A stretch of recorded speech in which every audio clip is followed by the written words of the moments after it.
ஆமென். சந்தோஷமாக இருக்கிறீங்களா? ஆண்டவராக இயேசு கிறிஸ்துவின் நாமத்தில் உங்கள் அன்போடு வாழ்த்துகிறேன். இந்த அருமையான காலை நேரத்தில் நாங்கள் பிலிப்பியர் 2ஆம் அதிகாரம் 5ஆம் வசனத்தை வாசிப்போம். பிலிப்பியர் 2ஆம் அதிகாரம் 5ஆம் வசனத்தை.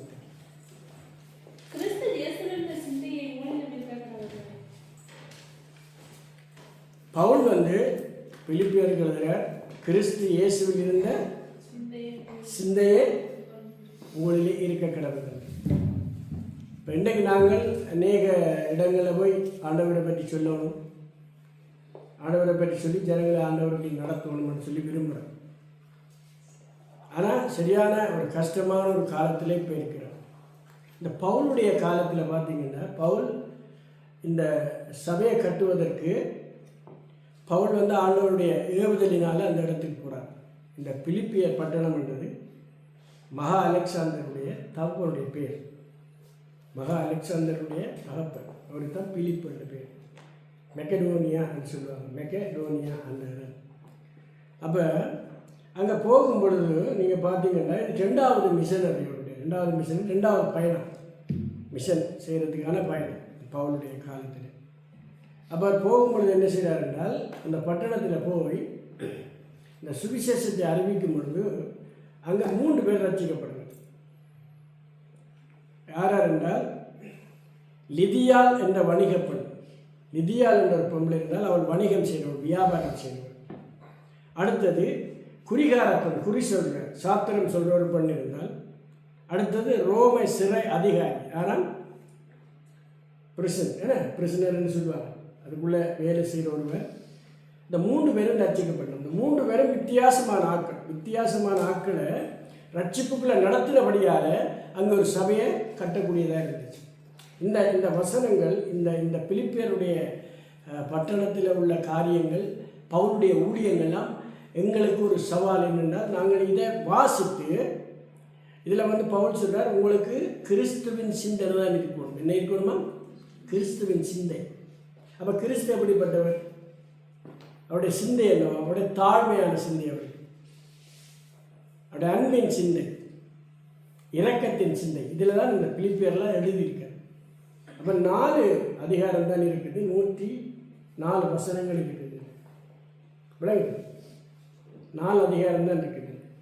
அப்போ இதில் ஹீவர்ட் என்றால் 4ஆம் அதிகாரம், பிலிப்பியர் 4ஆம் அதிகாரத்தில் ஒரு 2ஆம் வசனத்தில் இருந்து 4ஆம் வசனங்கள் மட்டும் வாசிங்க. கர்த்தருக்குள் ஒரே சிந்தையாயிருக்க அயோத்தியாளுக்கும் சிந்திகையாளுக்கும் புத்தி சொல்லுகிறேன். அன்றையும் என் உத்தம கூட்டாளியே, அவர்களுக்கு உதவியாக இருக்கும்படி உன்னையும் வேண்டிக் கொள்கிறேன். அவர்கள் கிளம்பத்தோடும் மற்ற என் உடன் வேலையத்தோடும் கூட விசேஷ விஷயத்தில் என்னோட கூட மிகவும் பிரயாசப்பட்டார்கள். அவருடைய நாமங்கள் ஜீவ புஸ்தகத்தில் இருக்கிறது. கர்த்தருக்குள் எப்பொழுதும் சந்தோஷமாயிருங்கள் என்று மறுபடியும் சொல்லுகிறேன். ஆமென். இதான் இதனுடைய கீவேர்டுன்னு சொல்லுவாங்க, திறப்பு வசனம். அல்லேலூயா. அப்போ இந்த பிலிப்பியர் பட்டணத்தை நீங்கள் பார்த்தீங்கன்னா உங்களுக்கு தெரியும், அது கிரேக்கர் உங்களுக்கு தெரியும். யாப்பேத்துடைய பரம்பரை. என்ன யாப்பேத்துடைய பரம்பரை அவங்க. இப்போ அவங்க சரியான அறிவாளி. அவங்கள்ட்ட முந்தி ஒன்று இருந்தது என்றால் FBI என்ற ஒரு சிஸ்டம் இருக்குது. ஃபெடரல் பியூரோ இன்வெஸ்டிகேஷன் என்றால் அவங்களுடைய ஒரு குழுவில் அவங்களுடைய ஒரு என்ன சொல்கிற இன்வெஸ்டிகேஷன் புலன் விசாரணை இருக்குது. அதுக்குள்ளே நீங்கள் சும்மா போயிடலாம். அல்லேலூயா. இது ஒரு கிறிஸ்தவர்களுக்கு இன்றைக்கு சவால் என்னென்றால், எப்படி பவுல் அந்த பட்டணத்துக்குள்ள போனான், எப்படி இப்படிப்பட்ட யாரை ஒரு குறி சொல்கிறவளை ஆண்டவருக்குள்ள கொண்டு வர சாதாரணமான ஒரு காரியம் இல்லை. ஒரு ஒரு ஒரு ஜெயிலில் வேலை செய்கிறவனை ஆண்டவருக்குள்ள கொண்டு வர பெரிய காரியம் இல்லை, சரியான கஷ்டம் இல்லை. அதே நேரத்தில் ஒரு வியாபாரி. அப்போ 3 பேரும் 3 கோணங்கள், ஒரு பணக்காரி. ஆனால் இந்த பட்டணத்தை நீங்கள் பார்த்தீங்கன்னா பவுல் வெள்ளி எல்லாம் சுரங்கங்கள் இருக்கிறாங்க. என்னென்ன சுரங்கங்கள் இருக்குது. அப்படிப்பட்ட ஒரு பட்டணம். அந்த பட்டணத்துக்குள்ளே பவுல் போகும்பொழுது ஆண்டவருடைய ஏவுதல் அவனுக்கு கிடைச்சது. அதனால் போனான். ரெண்டாவது அவனோட சீலாவும் தீமைத்தையும் ஊழியக்காரன் இருந்தார். இருந்தது சீலாவும் தீமைத்தையும். அப்போ இவங்களோட உதவி பவுலுக்கு நிறைய தேவைப்படுது. அதனால நான் இதில் அவர் நிறைய காரியங்கள் எழுதுகிறார் என்றால் ஒருமனப்பட்டு ஒன்றாக ஒரே சிந்தையாக என்று சொல்கிறார். இப்படி செய்தால் தான் இப்படியான கடினமான இடத்துல நாங்கள் ஊழியத்தை செய்ய முடியும். அல்லேலூயா. இப்போ நாங்கள் எல்லாம் இந்த சிவன் போல இருந்து ஒவ்வொரு பட்டணங்களில் போகும்பொழுது அந்த பட்டணங்களுக்குள்ள வந்து நாங்கள் சரியான கஷ்டம் என்னென்றால் அந்த பட்டணங்களை பற்றி எங்களுக்கு தெரியாது. ஆனால் அந்த ஜனங்களை பற்றி எங்களுக்கு தெரிந்தாலும் அந்த பட்டணத்தை கிரியை எங்களுக்கு தெரியாது. அப்போ அதுக்கு என்ன செய்யணும்னா ஜெபம் பண்ணணும். அதுக்கு நல்ல ஆட்களோட போகணும். அல்லேலூயா. இப்போ ஒரு ஆள் வந்து ஆண்டவருடைய சத்தியத்தை சொல்லும் பொழுது மற்றவர்கள் ஜெபம் பண்ணணும். மற்றது இப்போ ஜனங்கள் எங்களை பார்க்கும் பொழுது எங்களோட குணாதிசயத்தை ஜனங்கள் பார்க்கும். அதாவது பவுல் இதில் எழுதுகிறார். என்னென்ன எழுதுகிறார் அவர் பாருங்க. நீதியின் கனி, ஆவியின் கனி, இவைகள் வந்து எங்களுக்கு இருக்க வேண்டும் என்றும், அடுத்தது வந்து ஏக சிந்தை. என்ன இருக்கணுமா? ஏக சிந்தை, ஒரே சிந்தை. அப்போ நாங்கள் வந்து ஒரு பட்டணத்தை ஆண்டவருக்குள்ளே கொண்டு வர வேண்டும் என்றால், ஜனங்களை ஆண்டவருக்குள்ளே கொண்டு வர வேண்டும் என்றால் எங்களுக்கு ஒரு ஏவுதல் வேணும்.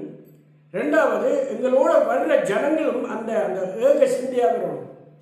அப்போ தான் அந்த பட்டணத்துக்கு இருக்கிற பலவான நாங்கள் முந்தி கட்டலாம். அதைத்தான் நாங்கள் இந்த பிலிப்பியரில் பார்க்குறோம். அப்போ பிலிப்பியரில் பார்க்கும்பொழுது பாஸ்ட், ப்ரெசன்ட், ஃப்யூச்சர் என்றது இதெல்லாம் இருக்குது. அதாவது வந்து ரட்சிக்கப்பட்டு கொண்டிருக்கிறோம், நிகழ்காலம், ரட்சிக்கப்படுவோம் என்றதை பிலிப்பியரில் 4ஆம் அதிகாரத்தில் நீங்கள் வாசித்து பார்த்தீங்கன்னா தெரியும். அப்போ இந்த 4 அதிகாரங்களையும் வாசிக்கிறது பெரிய கஷ்டம் இல்லை. அப்போ அதை வாசித்து நாங்கள் என்ன சொல்லணும் என்றால், நாங்கள் கிறிஸ்தவர்கள் என்ன சொன்னால், ஆண்டவரே நாங்களும் இந்த பட்டணத்தில் இருந்த ஜனங்களை ரட்சிப்பதற்கு எப்படி பவுலும் மற்றவர்களும் கஷ்டப்பட்டு ஊழியம் செய்தார்களோ, எப்படி அவர்கள் முயற்சி எடுத்தார்களோ, எப்படி தங்களை கிரியரை அவர் காட்டினாரோ, அதே போல் நாங்கள் என்ன சொன்னோம், காட்டித்தான் அந்த ஜனங்களை ஆண்டவருக்குள்ளே கொண்டு வருவோம். அப்போ அதில் நீங்கள் வாய்ச்ச பகுதியில் என்ன இருக்கின்றால், கிளமெத்தினோடும் மற்ற ஊழியர்களோடும் நாங்கள் இந்த ஊழியத்தில் பங்கெடுத்தபடியினால எங்களுடைய பேர் எங்கே எடுக்க ஜீவ புத்தகத்தில். அப்போ இதில் ஒவ்வொரு வசனத்தை நீங்கள் பார்த்தீங்கன்றால் பவுல் மிக அழகாக எழுதுகிறார். அப்போ தான் தன்னுடைய ஊழியத்தை எப்படி செய்தார், தன்னோட வந்தவர்கள் எப்படிப்பட்டவர்கள், என்னுடைய மோட்டிவேஷன், என்னுடைய அந்த நோக்கம் என்ன, அவர் என்னோட வந்தவர்களுடைய அந்த ஐக்கியம் என்ன என்று சொல்லி போட்டு அவர் இந்த பவுல் அந்த அந்த அந்த அந்த பட்டணத்துக்கு எழுதுகிறார். ஏனென்றால் அந்த பட்டணத்தில் யூதர்களுடைய பிரச்சனை இருக்குது. யூதர்கள் வந்து அவங்க வேறு வேறு பிரச்சனையை கொடுத்தாங்க. ஆனால் அன்றைக்கு அது ரோம ராஜ்யத்துக்குள்ளே இருந்தது. தெரிந்தாங்களுக்கு பாபிலோன், பெர்சிய மேசிய ராஜ்யம், கிரேக்க ராஜ்யம். அப்போ இந்த கிரேக்க ராஜ்யத்தில் பிறகு இயேசு கிறிஸ்து பிறந்த காலத்தில் ரோமர்கள் தான் ஆட்சி செய்கிறாங்க. இப்போ நாங்கள் வந்து உபவாசம் பண்ணுறோம், மணிக்கணக்கில் சொல்லிக்கிறோம், ஆனால் ஒரு காரியம் நடக்க இல்லைன்னா அவன் பின்னணியில் ஏதோ ஒன்று இருக்குது. அதுதான் பவுல் எழுதுகிறார் என்றால், ஜபம் உபவாசம் எல்லாம் இருந்தாலும் எங்களை சுற்றி இருக்கிற அந்த ஜனங்கள் இருக்கிறார்கள், அந்த ஜனங்களை ரட்சிப்புகளை கொண்டு வரத்துக்கு எங்களுக்கு சில யுக்தி வேணும். என்ன யுக்தியாம்? எங்களுக்குள்ள ஆவியின் கனி வேணும். அல்லேலூயா. நீதியின் கனி வேணும். அது மட்டும் இல்லாமல் எங்களோட இருக்கிற மக்களுடைய உதவி எங்களுக்கு தேவை. அல்லேலூயா. அதை தான் நாங்கள் இதில் ஷோட்டாக பார்க்கணும். இப்போ நான் ஒவ்வொரு நாளும் ஒரு பகுதியை வாசித்தேன் என்றால் அந்த பகுதியில் பின்னணியத்தை பார்ப்பேன். ரோமரை வாசித்தனால் ரோமர் எப்படி ஆரம்பிக்குது, என்னதுக்காக எழுதுகிறேன், எங்கே இருந்து எழுதுகிறேன், யார் இந்த ரோமர்கள் என்று சொல்லி அதை பார்க்குறேன். அதே மாதிரி கொரிந்தியர் எனக்கு முந்தி 1 கொரிந்தியர் 2 கொரிந்தியர் நினைச்சேன். 1 கொரிந்தியர் ஒரு சிட்டி, 2 கொரிந்தியர் ஒரு சிட்டி ஆக்கணும். அப்புறம் அதை படித்தா அப்புறம் தெரியுது 2 நிருபங்கள் விளங்குது.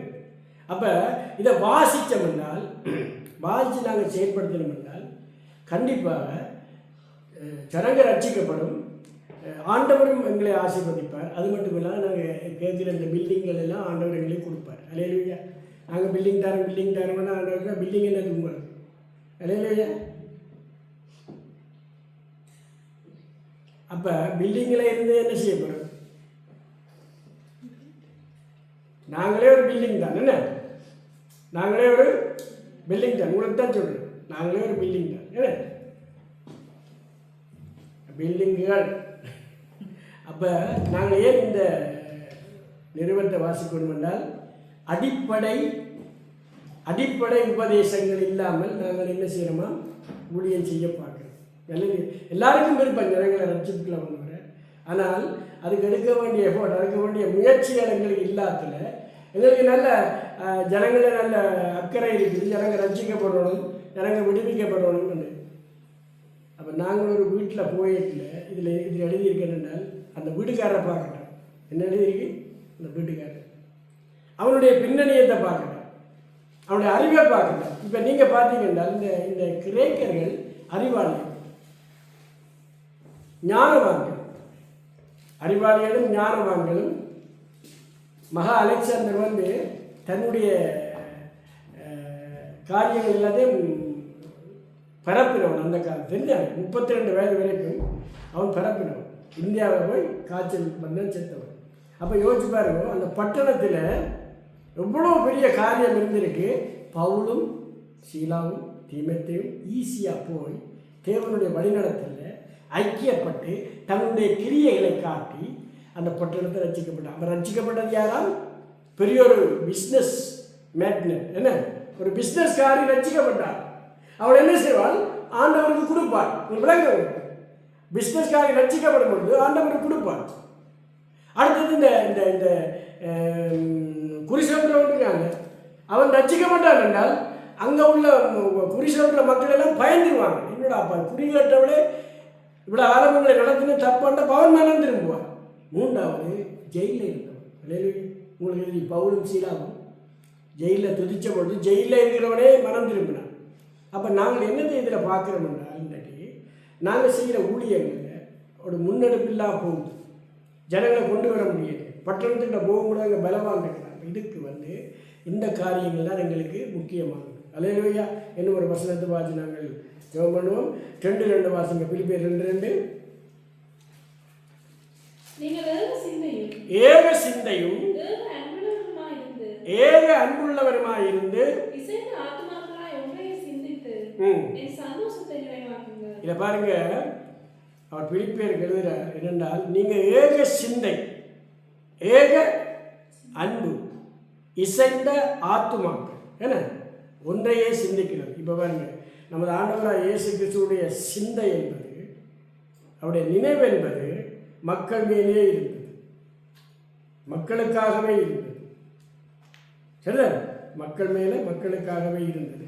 அப்போ அந்த யூதர்களுடைய குழப்பங்களில் நீங்கள் சிக்கிடாதீங்க. எழுதுகிறேன் எப்படி எழுதுகிறேன்? உங்களுக்கு கிறிஸ்துவுடைய சிந்தை. ஏன்னா நீங்கள் வாசிங்க மேலே 5:2-5 வாசிங்க. பிலிப்பியர் 2:5. அப்போ உங்களுக்கு மற்றவர்களுடைய சிந்தை ஒன்றும் வேண்டாம்.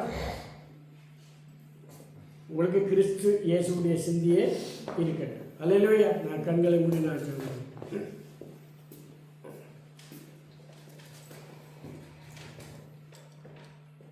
கரம் கூப்பி நான் வணங்குவேன், உம்மை கைதட்டி நான் பாடுவேன்.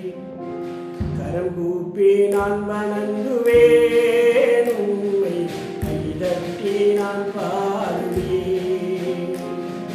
இயேசுவே உம்மை நோக்கியே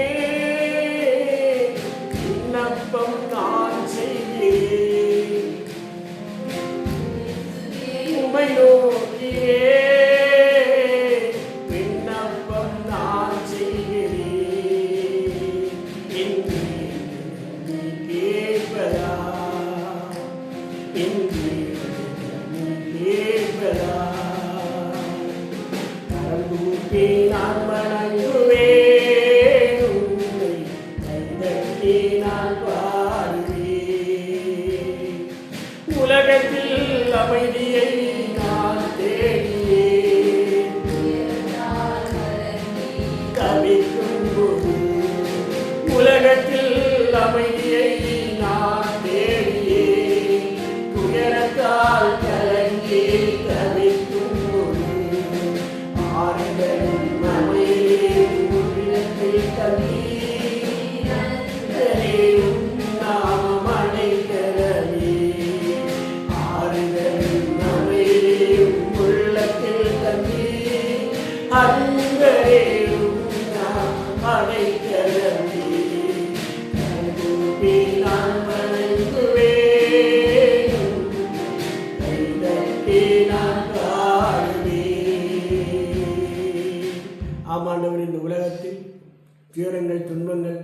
போராட்டங்கள் வரும்பொழுது ஆண்டவரை உம்மை நோக்கி பார்க்கும் பொழுது எங்களுக்கு சமாதானத்தையும் எங்களுக்கு ஆறுதலையும் எங்களுக்கு ஆண்டவரை நல்ல சிந்தனைகளையும் கட்டளையிடும்படியாக சொல்லிக்கிறோம். இன்றைக்கு நாங்கள் திருச்சபைக்குள்ள வந்திருக்கிற ஒவ்வொருவரையும் ஒரு கரத்தில் ஒப்பு கொடுக்கிறேன். நாங்கள் ஆண்டவரை ஏக சிந்தையோடு இயேசு கிறிஸ்துவின் சிந்தையோடு ஒரு மனத்தோடு ஆண்டவரே சுவாமி பட்டணங்களுக்குள்ளே சென்று பலவான்கள் கையில் இருக்கிற ஆண்டவரே ஜனங்களை வெளியிலே கொண்டு வரக்கூடிய கிருபையை தர வேண்டும் என்று நாங்கள் விண்ணப்பிக்கிறோம். ஐயா, இந்த காலை வேளையில் ஆண்டவரே நாங்கள் செய்கிற ஒரு காரியம் உமக்கு ஆண்டவரே பிரியமாயிருக்க உதவி செய்யும்படியாக சொல்லிக்கிறோம்.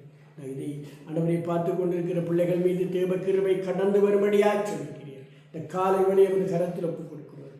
ஏன் நாங்கள் வந்து கூட உம்மை பாடவும் செபிக்கவும் இந்த வேதத்தை தியானிக்கவும் நீர் கொடுத்த பிரதான கிருபைக்காக நாங்கள் நன்றி செலுத்துகிறோம். இயேசுவின் நாமத்திலே பிதாவே, ஆமென். நாங்கள் வாசிப்போம். இப்போ எபேசியர் 5:9 வாசிப்போம். எபேசியர் 5:9.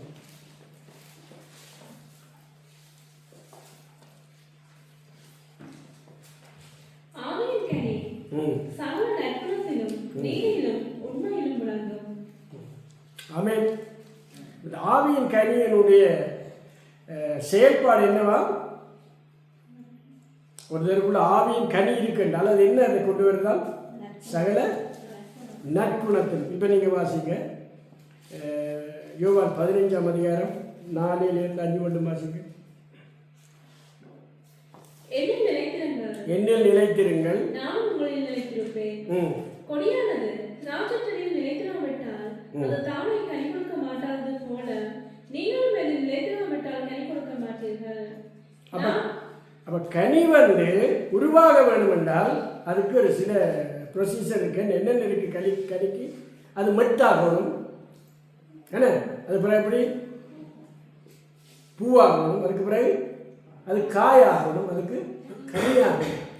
கனியாகின பிறகு காரணம் என்றால் சில கனிகள் வந்து நீங்கள் பார்த்தீங்கன்னா சில கனிகள் பழுதா போயிடும். விளங்கினது அது சரியாக தான் வந்து கொண்டு இருக்கும், இடையில பழுதா போயிடும். ஏனென்றால் அதுக்குள்ளே இருக்கிற சில காரியங்கள் புகுந்துடும். அதுதான் இந்த பகுதியில் அவர் சொல்கிறார் என்றால் உங்களுக்கு கிறிஸ்துவின் சிந்தை மட்டும் இருக்கட்டும். வேறு சிந்தை வந்துட்டால் என்ன செய்யணுமா? உங்களை கனியற்றவர்களாய் மாற்றிவிடும். இல்லையா? கனியற்றவர்களாய் மாற்றிவிடும். இப்போ நீங்கள் இன்னொரு வசனம் வாசிங்க. கலாத்தியர் 5:22 வாசிங்க.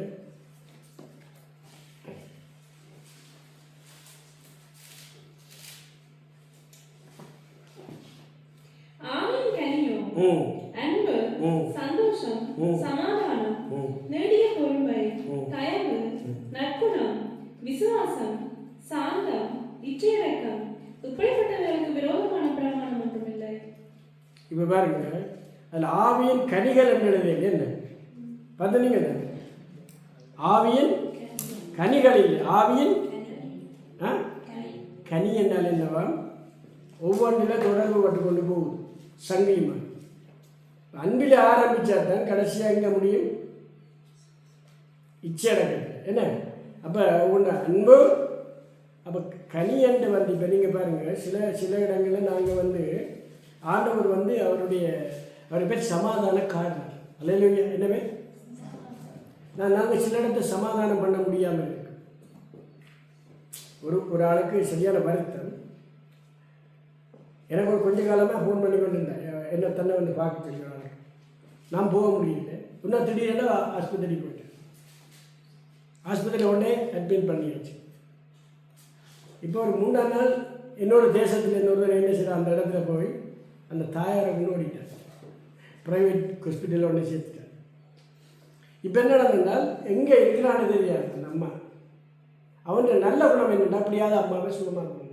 இப்போ அடுத்த ஒரு குரூப் வந்து என்ன செய்ய இந்த அம்மா கூடிய வேறு தேசத்துக்கு போயிட்டு, நான் சொல்கிறேங்க, தேசத்துக்கு போயிட்டு அங்கே போனால் 3ஆம் நாள் அந்த அம்மாவுக்கு ஆப்ரேஷன். காலையில் 5 மணிக்கு எங்களுக்கு ஃபோன் பண்ணி, my mum is critical stay, please pray for her. நாங்கள் எழுதி 5 மணிக்கு ஜெபிக்கிறோம். வீட்டுக்காரர் 5:30 வருது, செத்துட்டாங்க. இவ்வளவு இருக்கு. இப்போ அந்த அம்மா செத்தா பிறகு இலங்கைக்கு கொண்டு போயாச்சு. இலங்கை போன பிறகு அங்கே எல்லாம் முடிஞ்சது. அதாவது வந்து ஒரு சின்ன ஒரு விடயத்தை அவங்க இப்படி சுற்றி இப்படி சுற்றி கொண்டு வந்து அதே இடத்த கொண்டு வர்றதுக்கு அவங்களுக்கு மில்லியன் கணக்கில் காசு தேவைப்பட்டுச்சு. சரியா? நான் அந்த அந்த ஃபியூனல் முடிஞ்ச பிறகு வேணுன்னா என்னில் படிக்க கூப்பிட்டாங்க. என்ன இருக்கும், நான் வந்து பார்க்கல. அப்போ என்ன நடந்தே இருக்கும், கொரோனா டைம். இப்போ நான் என்ன சொல்ல வரேன்னால், சில நேரங்களில் சிலருக்கு விளங்காமல் சமாதானம் இல்லாமல் போயிடும். என்னுடைய சூழ்நிலை, இவனுடைய சூழ்நிலை, அவருடைய சூழ்நிலை, அரசாங்கத்தினுடைய சூழ்நிலை, உலகத்தினுடைய அந்த பேண்டமிக், அந்த நேரங்களில் நாங்கள் விளங்கி கொள்ளாமல் எங்களோட வாயில் வந்து நாங்கள் யாரை குற்றப்படுத்தி புண்படுத்தி போடுவோம். விளங்கு. அதான் பவுல் சொல்கிறார், அந்த பட்டணம் எப்படிப்பட்ட பட்டணம் தெரியுமா? பொல்லாத பட்டணம். அலெக்சாண்டருடைய தகப்பன்ற பேர் அது. அங்கே வந்து எப்படிப்பட்ட ஆக்கள் இருந்தாங்க? குறி சொல்றவன் இருக்கிறான், பணக்காரன் இருக்கிறான். அந்த ரோமர்களுடைய ஆட்சியில் நீங்கள் உள்ள நுழையலாம். நான் சொன்னேன் என்னென்றால், நான் சொன்னேன் அந்த system FBI federal bureau investigation அங்கே தான் இருக்குது. ஆனால் இப்போ நீங்கள் அமெரிக்காவில் அந்த சிஸ்டம் இருக்குது. இப்போ ஸ்டில் இந்த அந்த சிஸ்டம் இருக்குது. நீங்கள் உள்ளுக்கு நுழையலாம். அதை மாதிரி மட்டுமில்லை, உலக நாடு முழுக்க கொண்டு வந்துட்டாங்க அந்த சிஸ்டம். இப்போ நாங்கள் வாழ்கிற ஒரு பயங்கரமான உலகத்தில் வாழ்கிறோம். இப்போ நீங்கள் டெலிஃபோனை காட்சி இருக்கும் பொழுது, நேற்று என்னோட ஒரு பாஸ்டர் பேசினார். டெலிஃபோனை காட்சி கொண்டு இருக்கும் பொழுது அவர் ஏதோ தன்னை ஹேக் பண்ணுறாருன்னு தெரிஞ்சு தான் டக்குன்னு ஓப்பன் பண்ணிட்டார். அப்படி வீட்டுக்கு டெலிஃபோனில் நுழையிற ஒரு காலம் வந்தது. விளக்குது. அப்போ ஒரு பயங்கரமான காலத்துக்குள்ள நாங்கள் என்ன செய்யணும் என்றால், இப்போ அந்த பாஸ்டர் சொன்னார், நான் ஏற்கனவே நீங்கள் எனக்கு சொல்லி வச்சபடியா நான் என்ன செஞ்சுட்டேன்னா, ஜாக்கிரதையாக இருந்தபடியாக நான் க்ளோஸ் பண்ணிட்டேன். இப்போ நான் வந்து என்ன செய்தேன், எனக்கு ஒருத்தர் சொல்லித்தராதுங்க. நான் என்ன செய்தேன், டெலிஃபோன் காய்ச்சபடியாக அவன் முழுக்க டெலிஃபோன் எடுத்து இந்தியா கிடச்சிட்டார். How are you, I need you help பண்ணு. அவங்க கேட்குறாங்க, ஒரு காலம் இப்படி எழுதுறது. இங்கே இயேசு அறியாத அளவில் வந்து வீட்டை வந்து சொன்னார், ஹவ் ஆர் யூன்னு கேட்குறாங்க. தமிழ் எழுதினார், நல்ல சுகமாக இருக்கிறாங்க. ஆறு எழுதினப்ப அந்த அந்த எல்லா நம்பரையும் எடுத்து அவன் வந்து தனக்கு காரியத்தை பார்க்கறதுக்கு இந்த உலகம் இன்றைக்கு உள்ளுக்கு வருது. விளங்குதவங்களுக்கு. அப்போ நாங்கள் இந்த காலங்களில் எப்படி இருக்கணுமா சொல்லுங்க, ஏக சிந்தையாக இருக்கணும். ஒருவருக்கு ஒருவர் சொல்லிக் கொடுக்கணும். இப்போ இன்றைக்கு வாலிபர்களுடைய வாழ்க்கை வந்து ஒரு சவாலாக போய்கொண்டிருக்கு. தெரியுமா? வாலிபருடைய வாழ்க்கை அவனை ரட்சிப்புகளை கொண்டு வர முடியல. ஏன்னா வேறு ஒரு ஊடுருவல் அவங்களுக்குள்ள இருக்குது. ஒரு சொன்னால் தான் எப்படி போதவஸ்தை பழகினால் தன்னுடைய நண்பன் சிகரெட் பற்றினான் தான் 10 இல்லையா. ஒன்றா சொன்னாரம் ஒரு 10 பேர் வச்சாங்க. 10 நேரம் டேஸ்டாக இருந்துச்சான். முதல் 2ஆவது நேரம் 10 நேரம் அது டேஸ்டாக இருந்தான். 3ஆவது 4ஆம் நேரம் அது இல்லாமல் தன்னால் இருக்க முடியும் இல்லையா. உடம்பு கொண்டும் இல்லை, அது வாயிலே என்ன செய்யலாம், அது உள்ளுக்கு போய் அந்த வாய்க்குள்ளால் போய் அவனை வந்து கட்டுப்படுத்திட்டு. இப்போ என்ன நடந்தால் அவனுடைய எல்லா பொருட்களையும் விற்றுட்டான். மணிக்கூட விற்றான், மோதிரத்தை விற்றான், சங்கிலியை விற்றான், மோட்டர் சைக்கிள் விற்றான். இப்போ என்ன செய்யறான்னா, வீட்டில் போய் அம்மா அந்த பொருட்களை சரவ குடங்கள், பித்தளை குடங்கள் எல்லாம் விற்க ஆரம்பிச்சிட்டான். அப்போ வீட்டுக்காரங்க ஒரு சந்தேகம் என்னென்றால், என்ன இதெல்லாம் களவு போகுதுன்னு பார்த்தால், இவனை தொடர்ந்து கொண்டு போனால் இவன் போதவஸ்துக்கு அடிமைப்பட்டுட்டான். ஒன்றும் என்ன நடந்தால், அவன் போதவஸ்தை அருந்தி கொஞ்சம் சிகரெட் பற்றி கையில் வச்சிருக்கும் பொழுது அவன் இருந்த இடத்துல அது விழுந்து அவன் எரிஞ்சு போனான். இதான் நடந்தது. இது உண்மை, பொய் இல்லை. காரணம் என்னவென்றால், ஒரு ஊடுருவல் வாலிபர்கள் மத்தியில் வருது. அப்போ நாங்கள் எங்கள் திருச்சபை என்ன செய்யணும், திருச்சபை மக்களுக்கு வாலிபர்களுக்கு ஒரு விழிப்புணர்வை, குழந்தைகளுக்கு ஒரு விழிப்புணர்வை. சில குழந்தைகளை பாருங்க, டெலிஃபோன் இல்லாமல் இருக்காது, அடிக்ட் ஆகிடும். அப்போ அந்த அந்த அந்த அந்த அந்த குழந்தைகளும் சரி, பெரியாக்களும் சரி, என்ன நடக்குது என்றால், அந்த அந்த அந்த இந்த உலகம் நம்ம அதுக்குள்ள கொண்டு வந்து வச்சுக்குது. அப்போ பிலிப்பியருடைய புத்தகத்தை திரும்ப திரும்ப வாசிங்க. பிலிப்பியருக்கு பவுல் எப்படி ஆலோசனை சொல்றாங்க, இன்னொரு வசனம் வாசிங்க.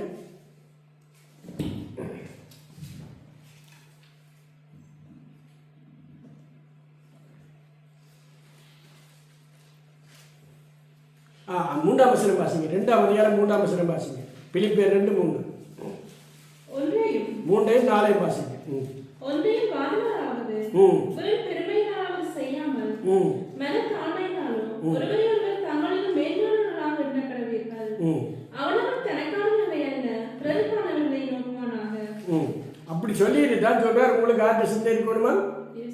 அப்ப திருச்சபையில் வார பிள்ளைகள், திருச்சபையில் வார குடும்பங்கள், திருச்சபையில் உள்ள போதகர் என்னத்தை சொல்லணும் என்றால், இந்த உலகத்தில் உள்ள பொல்லாப்பு நமக்குள்ள வருவதற்கு நாம் என்ன செய்யணும்? விழிப்புணர்வை உண்டாக்கணும், சரி, அவேர்னஸை உண்டாக்கணும். எங்களுக்கு சிநேகிதர்கள் தேவை, நண்பர்கள் தேவை, அயலர்கள் தேவை, உறவினர்கள் தேவை. ஆனால் அவர்கள் எப்படிப்பட்டவர்கள் என்பதை நாங்கள் என்ன செய்யணுமா? உள்வாங்கி நாங்கள் என்ன செய்யணுமா? அதுக்கு தகுந்த மாதிரி நடக்கணும். பவுல் அதான் எழுதுகிறார், தான் எப்படி அந்த பட்டணத்துக்கு போகிறேன். அப்போஸ்தலர் 16ஆம் அதிகாரத்தில் பார்த்தீங்கன்னா, அந்த அப்போஸ்தலர்களுடைய இவங்களுடைய அந்த ஊழியத்தில் எப்படி அந்த பட்டணத்தை போய் ரட்சிப்புக்களை கொண்டு வந்தாங்க. என்ன உங்களுக்கு தெரியும்? என்ன விளையாட்டு? ஒலிம்பிக். அவங்களா? அது மட்டுமல்ல, நிறைய கிரேக்க உபதேசங்கள், ஞான காரியங்கள், பெரிய பெரிய பெலோஸ்பியல் எல்லாம் அங்கே தான் இருந்தவங்க, தெரியும். அந்த அந்த அந்த அந்த பட்டணத்தில் அறிவாளிகள் உங்களுக்கு தெரிஞ்சாங்க. இயேசுவை சொல்கிறேன், கிரேக்கர் இருந்து தெரியாங்க,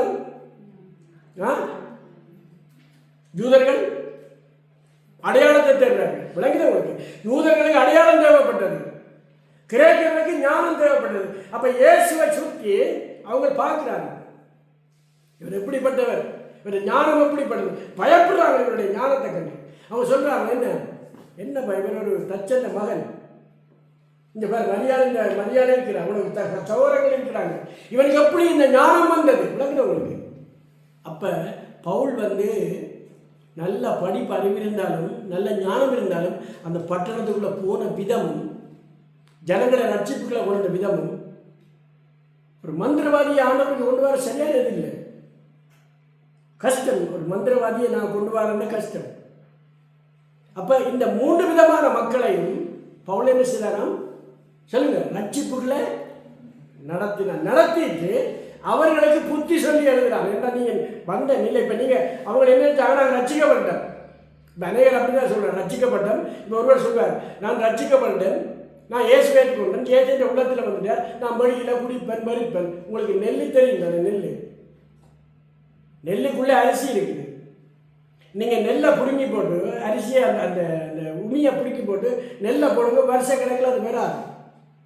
அந்த நெல்லும் உமியும் ஒன்றா இருந்தால் தான், அந்த அரிசியும் உமியும் ஒன்றா இருந்தால் தான் அது வளரும். அதுக்கு ஒரு தன்மை இருக்குது, விளங்குது. அதே போல் நாம் இயேசுவை ஏற்றுக்கொண்டால் உடனே அங்கெல்லாம் பரிசுத்தமாக இயலாது, பரலோகத்துக்கும் போயிடாது, இயேசுவோடே போயிடாது. எங்களுக்குள்ள சில கிரியைகள் இருக்குது. அல்லேலூயா. அந்த உமி மேலே கிரியை, அதுவும் சரியாக இருக்கணும், நானும் சரியாக இருக்கணும். உள்ள அதான் 2 கொரிந்தியர் எழுதுற, கிறிஸ்துவுக்குள்ளவர் இருந்தால் புது சிருஷ்டியாக இருக்கிறார், பழையவைகள் எல்லாம். அப்ப பழையவைகள் என்றால் என்ன? வேதத்தில் நீங்க பார்த்தீங்கன்னா இந்த நிருபங்களை பவுல் எழுதுவார், களைந்து தரித்து. என்ன எழுதுவார்? களைந்து தரித்து. அப்போ நாங்கள் இந்த பிலிப்பியர் புத்தகத்தை நீங்கள் வீட்டை போய் வாசிக்கும் போது நீங்கள் ஜெபம் பண்ணுங்க, ஆண்டவரே இப்படிப்பட்ட கனிகள் எங்களுக்கு இல்லை தாரும், இப்படிப்பட்ட எண்ணங்களை எங்களுக்கு தாரும், நாங்கள் ஜனங்களை ரட்சிப்புகளை நடத்தி என்னவா எங்களுக்கு கிடைக்கிற பலனில் என்ன பார்க்கிறோம்?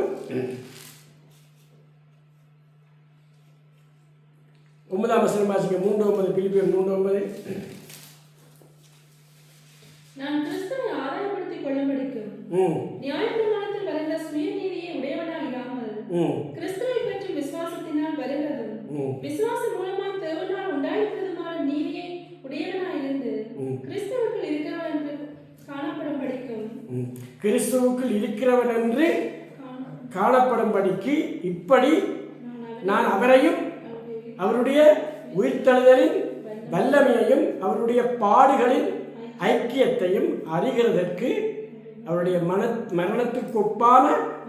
மரணத்துக்குள்ளாகி எப்படி ஆயினும் நான் மரித்தோர் இருந்து உயிரோடு எழும்புவதற்கு தகுதியாக்கும்படி. அப்போ அவருடைய பிரயாசம் என்னவா?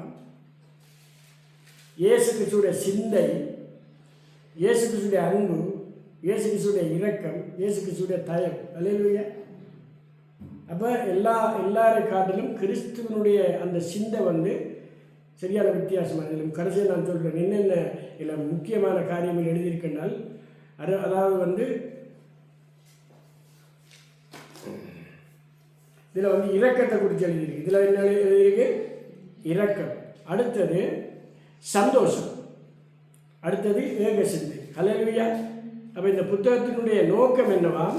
இந்த பவுலுடைய நிருபத்தின் நோக்கம் அந்த அந்த பட்டணத்துக்கு எழுதும் பொழுது அந்த உங்களுக்கு தெரியும், இந்த இந்த இந்த நிருபங்கள் எழுதின காலங்களில் எல்லாம் சரியான கஷ்டம் என்ன எழுதி வைக்கிறது என்ன. இப்போ முதல் வந்து தோல்கள் எழுதுனாங்க. தெரிந்தாங்க தோல்கள் கூட பதப்படுத்தின தோல்கள் எழுதுனாங்க. அதுக்கு பிறகு சைப்ரஸ் ஒரு பேப்பர் இருந்தது, அதில் எழுதினாங்க. அதுக்கு பிறகுதான் ஏடுகள் எழுதணும். ஓலை மாதிரி இந்த பனி ஒலையில் வெட்டி எழுதணும். இப்போ நாங்கள்லாம் படிக்க என்ன எழுதணும்? மண்ணில் எழுதி ஆனால் எழுதணும் என்ன. அப்போ நான் அந்த சின்ன எழுதாக எங்களுடைய அம்மா தேப்பன் தான் எழுதி படிக்க வச்சேன். அவர் வந்து நான் ஒரு 5 நேரம் சொல்லிவிட்டு 6வது நேரம் தனியாக அடிச்சுருக்கேன். விலங்கு ஏனென்றால் அது எங்களுக்கு ஏறுறதுக்கு. அப்போ எனக்கு தெரியாது நாங்கள் என்னதுக்கு நான் இதில் படிக்கணும்னு அவர் சொன்னேன். இந்த இந்த இந்த கையில் எழுதலாம், மனதில் பதியும். உங்களை விலங்கு ஏன்னா ஆனாங்க எழுதலாம், அது இதயத்தில் பதியும். அதுக்கு பிறகு என்ன படித்தோம்? சிலேட்டில் படித்தோம். சிலேட்டில் ஒரு ஷோக். அதுக்கு பிறகு என்ன படித்தோம்? பள்ளிக்கூடத்தில் பென்சில்லாம் எழுதுவோம். என்ன அழிச்சு என்ன அந்த பேப்பரெல்லாம் கிழிஞ்சிடும் பின்பக்கத்தில்.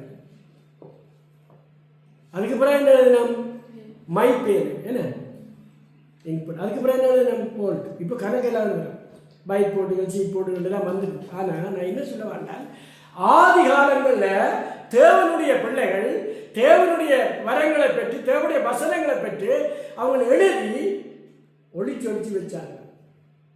பவுலுடைய காலத்தில் அவங்க என்ன பிரச்சனை இருக்கு? யூதர்களால் பிரச்சனை. அவருடைய நிருபங்களை எழுதி வெளியில் கொண்டு வராமல் கஷ்டப்பட்டிருக்காங்க. இப்போ பேதர் எழுதியிருக்கிறார். பேதரெல்லாம் படிப்பறிவு இல்லை, ஆனால் ஆண்டவர்கிட்ட வல்லமை எழுதினார். யோவான் எழுதினார், வெளிப்படுத்தல் எழுதினார். காரணம் என்னென்றால் அவங்களை எழுதி எங்களுக்கு தண்டபடியை தான் நாங்கள் இன்றைக்கி என்ன செய்யணுமா? படிக்கல. இன்றைக்கு அநேகர் பிசத்துவாங்க. என்ன இது எப்படி நாங்கள் அறிகிறது? ஆண்டவர் எப்படி பேசினார் என்று அறிகிறது விளங்கி. நாங்கள் என்ன சொல்கிறோம் என்றால் எங்களுக்காக தான் எப்படி ஊழியம் செய்தான், எந்த பட்டணத்தில் ஊழியம் செய்தான், எப்படி ஜனங்களை கொண்டு வந்தான், என்ன மாதிரி செய்யணும். இப்போ நாங்கள் சும்மா ஜெபிச்சு போட்டு போயிடலாங்க. அதுக்கு தகுதி இருக்குது. அந்த பட்டணத்தில் ஒரு ஆள் தேவை இருக்குது. அந்த பட்டணத்தில் ஒரு நல்ல மனுஷன் தேவை. கடைசியாக பார்க்குறேன் அப்போஸ்தலர் 18ஆம் அதிகாரத்தில் பவுலுக்கு யார் ஊழியம் செய்தது தெரியுமோ? Aquila, Priscilla. அப்போ அவங்க ரோமர்களை கிளச்சி விட்டோன்னு இவங்க உள்ளுக்கு வந்து பவுலோட சேர்ந்து பவுல் வந்து வேலை செய்கிறார். என்ன வேலை என்றால் டென்ட் செய்கிறவர், டென்ட் அடிக்கிறவர் கூடாது.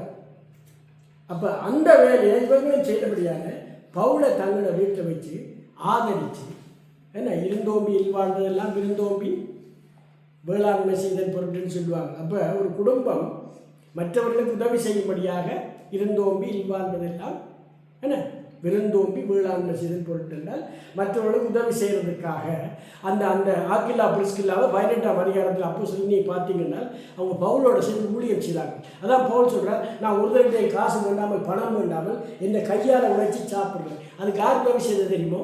Aquila Priscilla. அல்ல. அப்போ இப்போ நான் என்னதை பார்க்குறேன்னா எங்களோட ஊழியத்துக்கு நாங்கள் மட்டும் ஜெபித்து வெற்றி பெற முடியாது.